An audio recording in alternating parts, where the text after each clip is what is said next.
আল্লাহর ওয়াস্তে নতুন করে বিভেদের প্রাচীর তৈরি করবেন না। সমস্ত কুফুর অপশক্তি আজ একাট্টা হয়ে গেছে, শুধু আমরাই বিভক্ত। আমাদের এখন বিভক্তি দূর করে একবারে গলাগলি করে কাছে আসি হতে হবে, আমি এমনটা বলছি না।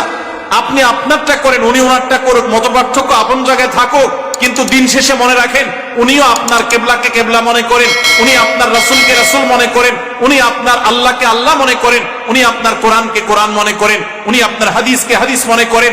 আপনি 5 ওয়াক্ত নামাজ ফরজ মনে করেন, উনি 6 ওয়াক্ত মনে করে না, 4 ওয়াক্ত মনে করে না, উনিও 5 ওয়াক্ত নামাজকে ফরজ মনে করে। উনি ইসলামের 5 রোকনের কথা বলে, আপনিও 5টার কথা বলেন। মৌলিক সব বিষয় আপনার সাথে তার মিল আছে, কিছু বিষয়ে যে অমিল আছে, পার্থক্যের জায়গা আছে, আপনি সুন্দরভাবে যৌক্তিকভাবে প্রমাণ দিয়ে, দলিল দিয়ে, যুক্তি দিয়ে, আপনার কথা দিয়ে, অনুপম আদর্শ দিয়ে, আপনার হিকমা দিয়ে, আপনার প্রজ্ঞা দিয়ে, আপনার জ্ঞান দিয়ে আপনি আপনার ভাইকে, যিনি ভুল পথে আছেন বলে আপনার মনে হয়,